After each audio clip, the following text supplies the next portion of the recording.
Hola, hola. Ahora sí vamos a empezar otra vez.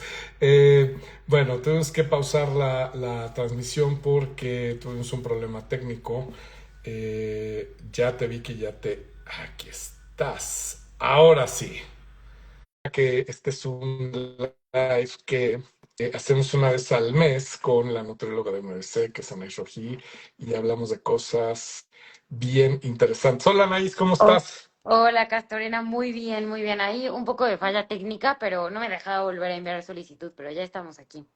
Bueno, pero ya estamos aquí. ¿Cómo estás? Muy bien, muy contenta de tener este en vivo. Ya había pasado un ratito, que sé que justo estabas contando eso en el en vivo pasado. Y pues bueno, muy emocionada de estar aquí contigo. ¿Tú cómo estás? Muy bien, ¿cómo te fue de año nuevo? Cuéntame, ¿cómo te fue de fin de año más bien? Descansé, la pasé muy bien, familia, entonces muy, muy a gusto, muy contenta. Qué bueno. Muy bien, pues arrancamos. Les decía que este es un live que hacemos una vez al mes, Oncología y Nutrición de MBC, y hablamos de temas interesantes que despiertan muchas inquietudes y dudas en ustedes. Así que si te parece bien, arrancamos, Anaís. Perfecto, dándole introducción a todos los que ya están aquí en el en vivo. Hoy vamos a hablar de un tema que se ha viralizado bastante, pero que nunca se toma con la seriedad, la rigurosidad, la profundidad que debería que es el cáncer de mama y cómo afecta el estilo de vida en esta patología. Y bueno, aquí tenemos al experto de expertos, cirujano, oncólogo, el doctor Gerardo Castorena. Como ya saben, yo soy nutrióloga con enfoque funcional, en donde básicamente abordamos el terreno, ¿no? Biológico, estrés, inflamación, metabolismo. Y bueno, me encanta que Castorena es un doctor que no solamente se fija en el tema médico quirúrgico, sino que trata al paciente de forma integral y eso es muy difícil de encontrar hoy en día. Y bueno, hoy yo haré todas las preguntas y le tocará al doctor Gerardo Castorena responder sobre estilo de vida, porque además yo sé que para ustedes tiene mucho, mucho peso lo que dice Gerardo y sobre todo esta credibilidad médica y que si lo dice él ya podemos estar seguros de que hay que seguirlo. Y además te voy a decir una cosa, muchísima gente hoy en día cura el cuerpo, pero no ve el origen de la enfermedad y no cura eso. Entonces yo siempre he dicho que las enfermedades son las manifestaciones de que algo anda mal. Entonces tienes que identificar todo lo que está causando ese problema, ya no. Y también quiero decir que pues ya tienes una buena experiencia con pacientes oncológicos. Todos te quieren muchísimo, todos están muy contentos contigo, así que me da mucho gusto que estemos formando equipo. Así que arranquemos. Feliz. A ver, preparé unas buenas preguntas para que tomen nota todos los que escuchan porque vienen un poco más clínicas, pero Gerardo, desde tu experiencia como cirujano oncólogo, ¿qué diferencias reales observas en la evolución y recuperación de pacientes que llegan con un buen estado metabólico versus aquellos pacientes que llegan ya con un estado de inflamación crónica o con una resistencia a la insulina? La oncología contempla varias ramas, ¿no? La cirugía médica, que es lo que la gente conoce como quimioterapia, la radiooncología y definitivamente los pacientes que no tienen ese grado de inflamación, los pacientes que tienen un metabolismo mucho más activo, mucho más sano, responden y se reactivan muchísimo más rápido. Si estamos hablando de una cirugía, son pacientes que cicatrizan padrísimo, que rápido están de vuelta en su vida normal. Si estamos hablando de oncología, estamos de oncología médica, de quimioterapia, vemos pacientes que realmente reactivan de forma muy rápida y sobre todo que tienen muy poquitos efectos secundarios colaterales. Y si estamos hablando de radioterapia, también estamos hablando de gente que tiene muy poquita efectos secundarios y que regresan a sus actividades normales de forma muy rápida. Sí hace muchísima diferencia. Además, tú sabes que antes de empezar cualquier tratamiento, lo ideal es meterlos en un protocolo nutricional que tú te encargas y donde vemos de verdad resultados espectaculares con respecto a las pacientes que no lo hacen. Me encanta esa respuesta y cómo el estado inflamatorio de un paciente sí juega un rol, porque muchas veces, a ver, un paciente no siempre tiene una quimioterapia, tiene nada más la cirugía, pero ¿qué pasa antes y después, no? ¿Cuál es el origen de esa inflamación y qué pasa después de la cirugía? Que eso también es importante, ya que estás fuera, libre de cáncer, cómo hacer que no haya esa recurrencia, ¿no? Lo importante es ahí modular hábitos. Eso es bien importante, sí, porque la gran mayoría de los pacientes que mueren por cáncer mueren por la recurrencia. Son muy pocos los que mueren del primario. Si no corregimos la cuestión que hizo que su sistema inmunológico fuera para abajo, se debilitara y diera paso a un cáncer, pues la verdad es que estamos jugando un juego muy absurdo, ¿no?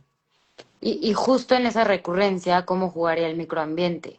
Hablando de inmunidad, inflamación, el estrés oxidativo de un paciente a largo plazo, que ya tuvo cáncer, ya se curó, pero tiene una recurrencia por estilo de vida y por no trabajar todo esto desde la raíz. Pues básicamente, digo, ya en la misma pregunta pusiste la respuesta, ¿no?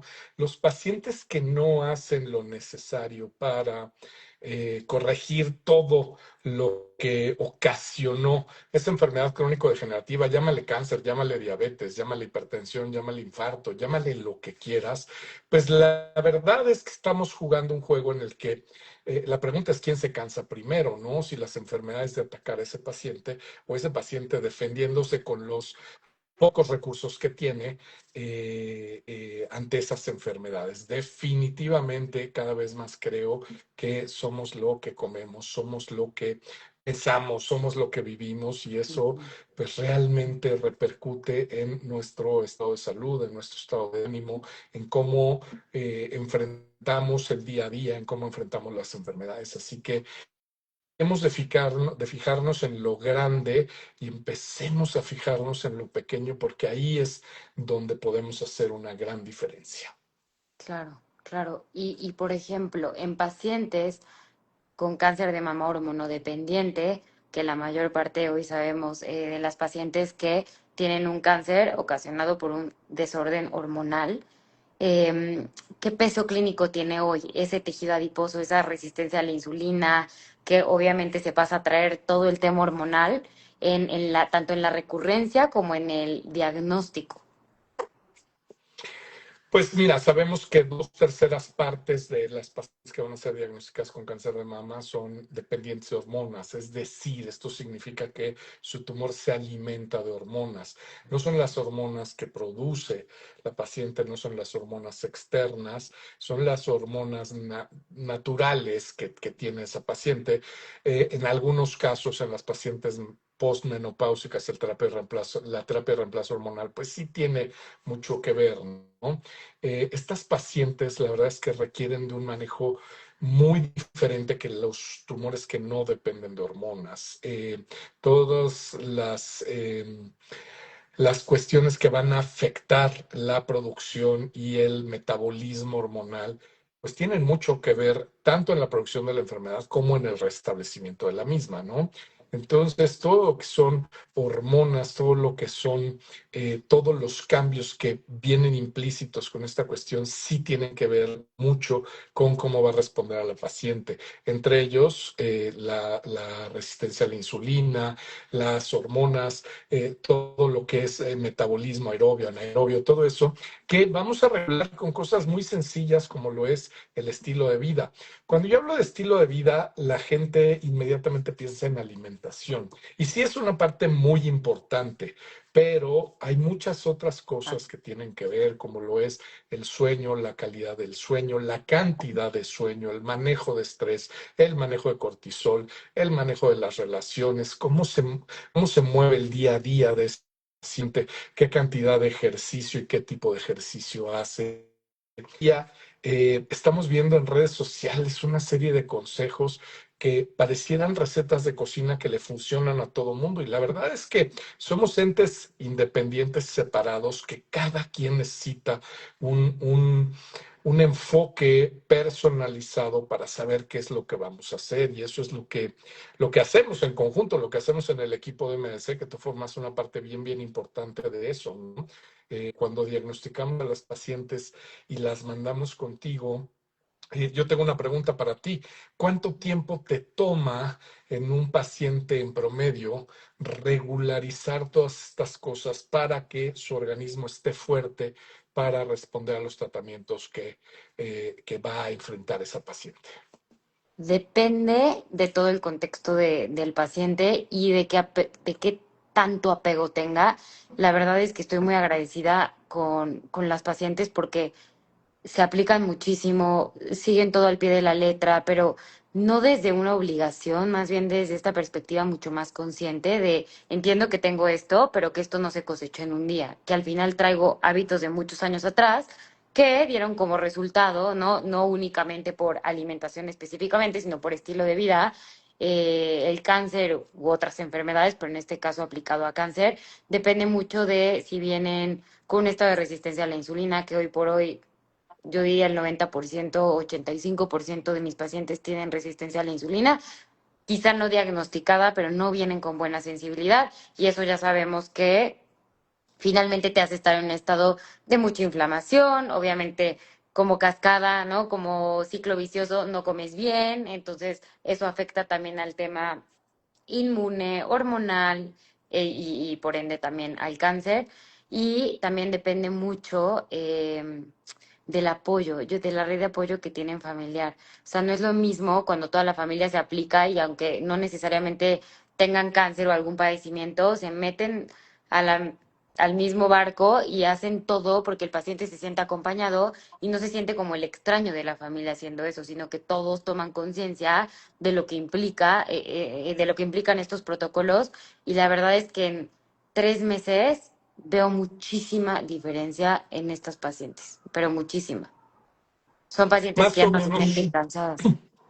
más o menos el tiempo promedio de un tratamiento oncológico en cáncer de mama va entre 3 y 6 meses. Es decir, en 3 meses podemos empezar a ver resultados muy, muy favorables. Esto que mencionas es bien importante porque no solo acompañan al paciente, sino mejoran su estado físico, mejoran su estado metabólico, mejoran su inflamación y eso lo mucho más fuerte, lógicamente, que los va a defender de cualquier enfermedad. Eso es bien, bien importante lo que dices.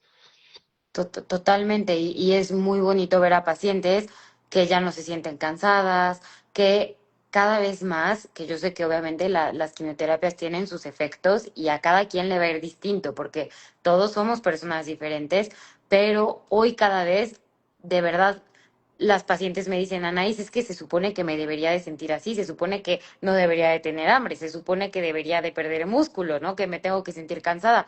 Y ese no es el efecto que me está dando la terapia a mí. Y yo, es que estás haciendo cambios y me da gusto Claro. que tengas apetito, que sigas comiendo, ¿no? O sea, ya no aplicarían ciertas estrategias que a lo mejor para otras pacientes que no están comiendo, que se están depletando, o sea, porque catabolizan, aplicarían. Y esto es muy, muy padre de ver en consulta solo con ciertos cambios muy chiquititos. Y además, déjame te digo que realmente hace la gran diferencia la manera en la que enfrentan la enfermedad y cómo su cuerpo se prepara para esto. De verdad, tenemos muchos pacientes que, haz de cuenta que en vez de quimio, les echamos agüita de tlacote o agüita bendita, porque de verdad no tienen síntomas y esto va relacionado a los cambios que hacen en su estilo de vida. La verdad es que es fenomenal. Desafortunadamente todavía hay muchos oncólogos, muchísimos, que cuando el paciente les dice, bueno, ¿qué puedo comer? ¿Qué puedo hacer? Le dicen, Todo. puedes comer de todo y puedes hacer lo que quieras, ¿no? Me da muchísima frustración, es la palabra que estaba buscando, ver que en las salas de espera de quimioterapia venden productos endulzados, productos procesados, venden bebidas azucaradas. Es como si por un lado les estamos dando quimioterapia para quitarles el cáncer y por otro lado lo estamos alimentando con productos procesados, ¿no? Es una de las contradicciones que existen hoy en día. Pero bueno, eso no nos toca ni a ti, ni a mí, ni a mí. Es un sistema que finalmente nos enferma, por eso hay que salirnos un poquito de ese paradigma y ver más allá, ¿no? Nada ocurre de la nada. Eso ya lo decía Hipócrates desde hace mucho tiempo. O sea, nada ocurre de la nada. No te enfermaste ayer. O sea, realmente con los hábitos que vas haciendo día a día, palabras más, palabras menos, pues vas a tener un resultado. ¿Qué resultado quieres tener? Y hablando del estrés, que ese es un tema importantísimo porque hoy en día también gran parte de las pacientes que veo tienen niveles de cortisol ya muy bajos porque ya sus glándulas suprarrenales no responden a un estilo de vida no de supervivencia o tienen niveles altos incluso de cortisol, de que también la vida hoy va muy rápido. Eh, ¿qué opinas de esto del cortisol? ¿Cómo ves la diferencia en el tratamiento de pacientes que tienen una mejor regulación del estrés, una mejor regulación, que hacen terapias complementarias, que se dedican a regular mucho más su sueño, a las que no lo hacen? Pues mira, el cortisol es una hormona que en circunstancias normales va a ayudar al metabolismo y cuando se sobreproduce, pues va a contribuir a varias enfermedades crónico-degenerativas, a insomnio, a depresión, etcétera.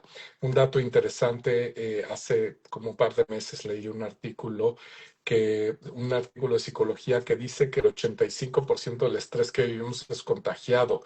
Te pongo ejemplos, si te consideras un buen empleado, y tu jefe se estresa, pues un poco te tienes que estresar con él, ¿no?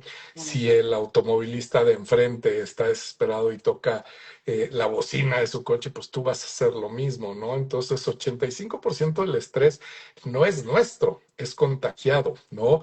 Esto incrementa la producción de cortisol y el cortisol eventualmente va a cobrar una factura.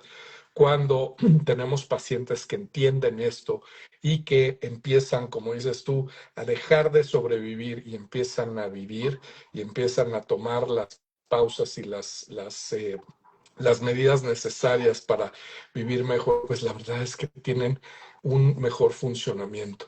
Cada vez más veo el cáncer como una llamada de atención, como una bandera que nos alza la vida para empezar a hacer cosas diferentes. Curar el cuerpo, pues sí tiene su chiste, pero no es lo importante. Lo importante es curar todo lo que viene alrededor que hizo que tu cuerpo se enfermara. Y eso es lo que va a hacer la diferencia en tu vida, de que vivas una vida plena, satisfactoria y como tú la quieras, a que vivas la vida que todo el mundo está viviendo, ¿no? Totalmente de acuerdo. Bueno, de nuevo, de regreso al estilo de vida, porque las pacientes no lo creen. Y yo sé que ya lo platicamos muchas veces en los en vivos, el tema del músculo, qué importante es para la cirugía, si tienes quimioterapia, si tienes radioterapias, o sea, al final importa muchísimo qué tanto el paciente se está moviendo, estilo de vida, alimentación, y yo sé que es algo que tú siempre vas a recomendar a tus pacientes porque las cuidas muchísimo y sé que otros oncólogos quizá no le dan tanto peso al estilo de vida, pero realmente ¿ves diferencias en las complicaciones que tienen pacientes sedentarios a aquellos que se hacen ejercicio? Definitivamente, yo te puedo decir, por ejemplo, la mediana de edad del diagnóstico de cáncer es de 47 años y desafortunadamente la mujer es más poco afecta a hacer ejercicio. La glándula mamaria descansa sobre el músculo pectoral mayor, que cuando la paciente hace ejercicio de fuerza, ejercicio cardio, ejercicio de cualquier tipo, vemos un músculo que nos sirve mucho tanto para la protección como para la reconstrucción y cuando no, la paciente no se mueve de verdad, el músculo hasta parece estar fusionado con la grasa y la verdad es que nos complica mucho desde el punto de vista quirúrgico, pero no nos vayamos a una enfermedad como cáncer. Acaban de operar a un gran amigo de la columna no tiene absolutamente ninguna enfermedad crónico-degenerativa. Es un cuate que ha hecho ejercicio toda su vida, ejercicio de veras. Y el neurocirujano batalló para separarle los músculos de la espalda porque tenía tanto músculo que era difícil entrar a donde tenía que entrar. Obviamente esto le ocasionó la lesión de columna y eso fue lo que hizo que lo operaran, pero es muy diferente. Su recuperación fue rapidísima, como lo es un paciente de cualquier tipo de enfermedad crónico-degenerativa, incluyendo el cáncer de mama, cuando tiene un estilo de vida activo y no tanto es sedentario. También salió un artículo muy interesante hace algunos años ya, en donde dicen, y ahora se va a choquear muchísima gente que nos está oyendo, que el ejercicio no sirve de nada si lo haces 1 o 2 horas y el resto del día estás sentado frente a una Totalmente. computadora o en un sofá. Lo que sirve más es el estilo de vida activo. ¿Qué quiere decir eso? Dejar de usar elevadores, dejar tu automóvil lejos y caminar más, moverte en bicicleta, es decir, todo el día estarte moviendo es mucho mejor que hacer ejercicio y someter a tu cuerpo a un estrés metabólico durante 1 o 2 horas al día, ¿no? Entonces, las zonas en donde más longevidad hemos visto, Ujú. que les llamo graphic las blue zones, Eso es es. gente que se mueve todo el día, ¿no? Son estos viejos que andan en bicicleta y caminan y que son fuertes, y es porque todo el día hacen algo, no tanto el hacer ejercicio, el meterte a un gimnasio y esperar pues que eso funcione, ¿no? He visto gente que se enoja cuando no le toca el lugar de estacionamiento justo enfrente de la puerta del gimnasio y dices, bueno, pues ¿a qué veniste? ¿No? Ya venía Veniste a hacer eso. ejercicio. ¿Qué pasa si lo dejas lejos tu coche y caminas? Pero bueno, en fin, Hablando justo de las Blue Zones, saliéndome un poquito de tema, igual es muy interesante cómo cuando entrevistan a esta gente que vive en estas zonas azules, la gente más longeva del mundo, se han dado cuenta que es, uno, gente que tiene muchas conexiones emocionales, así obviamente es. va por la comida del día, por el pan de masa madre recién hecho diario, ¿no?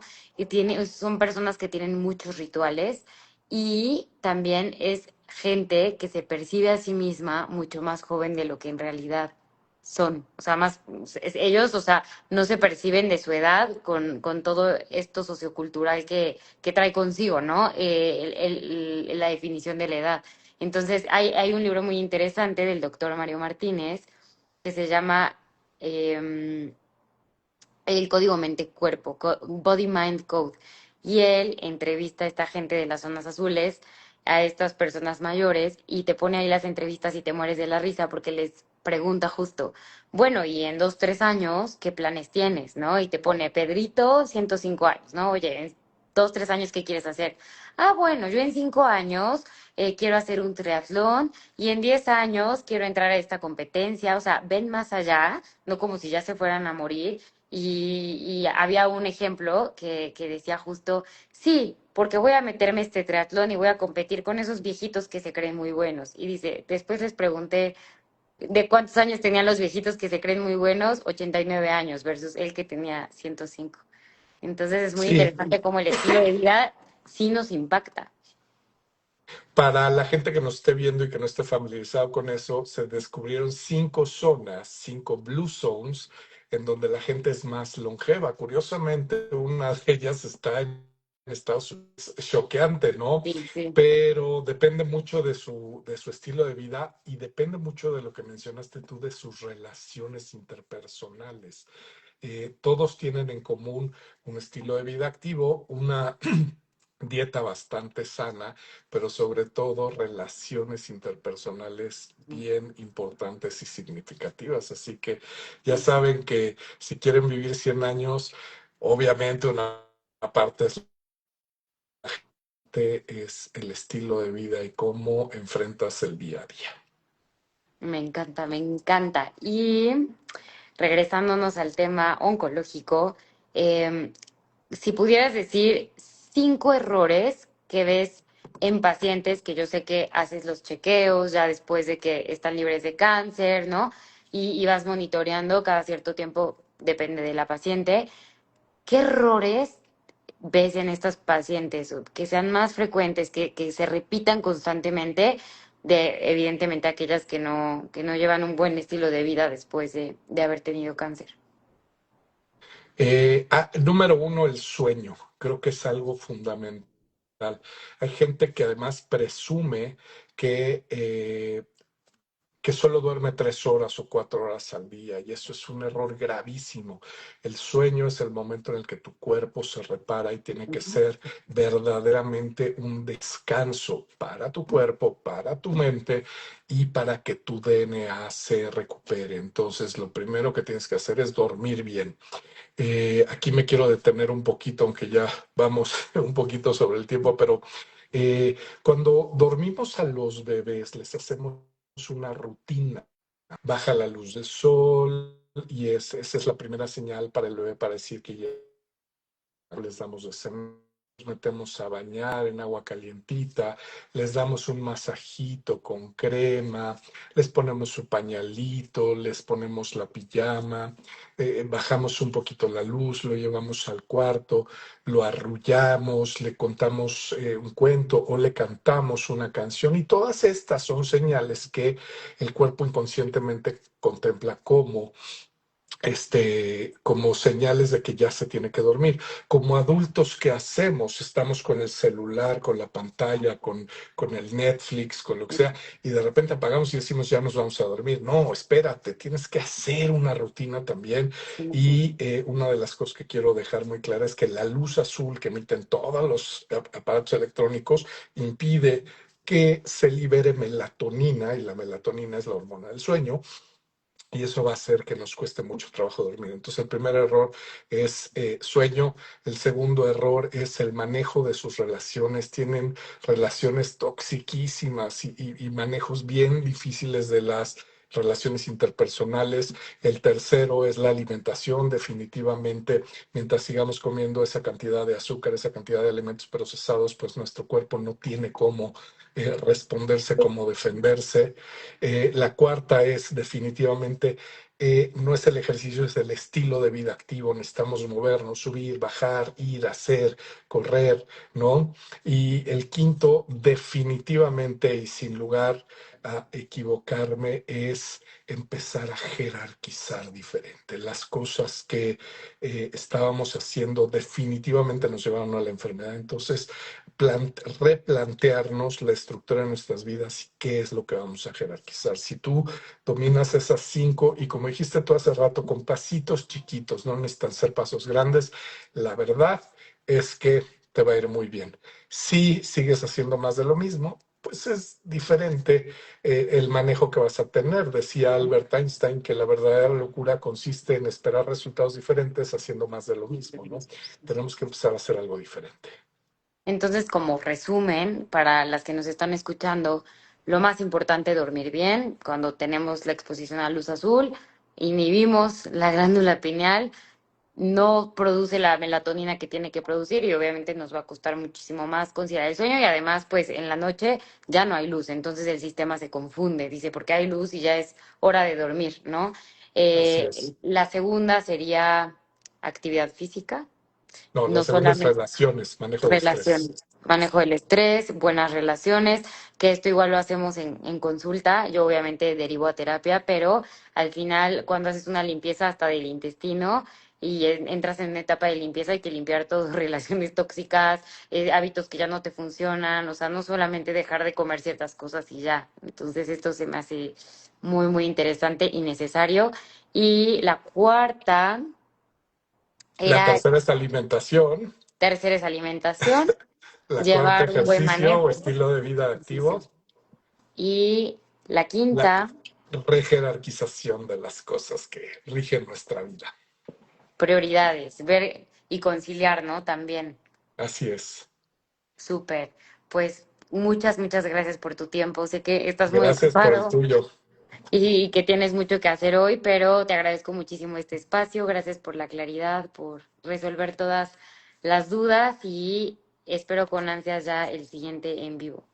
Recuerden que este en vivo es una vez al mes y una vez hablamos de temas oncológicos, otro mes hablamos de temas nutricionales, porque tanto Anaís como yo, como todos los que nos dedicamos a esto en cuerpo y alma, de verdad consideramos que es un todo, no es una sola cuestión. Así que de verdad esta niña que se ve tan jovencita es una bala haciendo lo que hace y estamos muy, muy contentos y muy orgullosos de que formes parte del equipo.